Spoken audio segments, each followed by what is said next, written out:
तरह से बरेली में आज आपने एग्री प्रोसेसिंग यूनिट का उद्घाटन किया है। बील एग्रो ने बड़ा नाम यहाँ पर कई तरह के उद्योगों में कमाया है। किस तरह का क्या कहना चाहेंगे? देखिए, सबसे पहले तो मैं बधाई देता हूं और इनकी पूरी टीम को जिस तरीके से डिजिटलाइजेशन के माध्यम से तकनीक का इस्तेमाल करके जिस तरीके से प्रोसेसिंग के सेक्टर में इन्होंने एक मील का पत्थर के तौर पर इसको साबित करने का काम किया। मैं मानता हूं कि आने वाले दिनों में इसको देखकर देश भर में कई और ऐसे यूनिट्स खुलेंगे। जिस तरीके से यहाँ पे इन्होंने नई टेक्नोलॉजी का इस्तेमाल करते हुए किस तरीके से नई ब्रीड्स को लेकर आए, जिससे न सिर्फ ज्यादा उत्पादन हो बल्कि स्थानीय स्तर पे भी किसानों को उसका ज्यादा लाभ मिले, उनको कैसे शिक्षित किया जा सके, इस विषय को लेकर, इन तमाम विषय को लेकर जिस तरीके से इन्होंने ये व्यवस्था तैयार किया, मुझे लगता है देश भर के लिए अपने में ये एक रोल मॉडल साबित होगा। और आने वाले दिनों में मैं मानता हूं कि कई राज्यों में इसको रेप्लिकेट किया जाएगा। चिराग, बिहार में जैसा कि चुनाव होने वाले हैं, चिराग जो है मोदी के हनुमान बने थे, क्या मानते हैं नीतीश के हनुमान बनेंगे?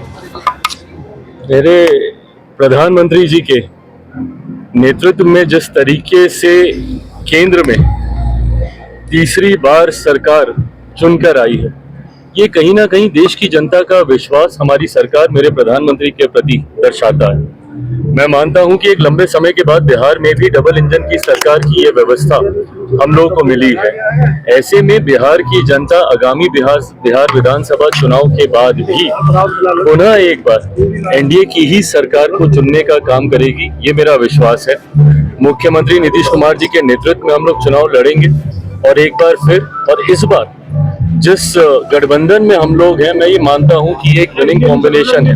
5 दलों का ये गठबंधन, जिसमें प्रमुखता से भारतीय जनता पार्टी, जनता दल यूनाइटेड, लोक जनशक्ति पार्टी, रामविलास मांझी जी और उपेंद्र जी की पार्टी है। मैं मानता हूं कि एक विनिंग कॉम्बिनेशन है और इस बार एक ऐतिहासिक जीत, 225 से ज्यादा सीटें जीतकर बिहार में इस बार हम लोग सरकार बनाएंगे, ये विश्वास है। तेजस्वी लगातार कहते आ रहे हैं कि अपनी सरकार वो बनाने जा रहे हैं और नीतीश कुमार वो कहीं ना कहीं अपनी तरफ लाने की कोशिश कर रहे हैं, तो उस पर क्या कहना चाहेंगे? देखिए, दिन में सपने देखने का हक अधिकार हर किसी को है।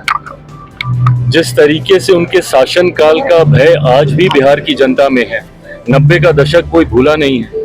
आज की भी तारीख में अगर बिहारी देश के अलग अलग कोनों में जाकर रहने के लिए मजबूर हैं, दुनिया के अलग अलग देशों में जाकर रहने के लिए मजबूर हैं, ये पलायन की श्रृंखला उसी 90 के दशक, जिसको आज की तारीख में जंगल राज के तौर पर याद किया जाता है।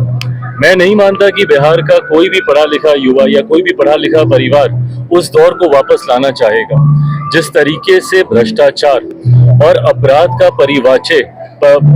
पर्याय ये जंगल राज की सरकार बन चुकी थी, मैं मानता हूं कि उसका डर आज भी बिहारियों के मन में है।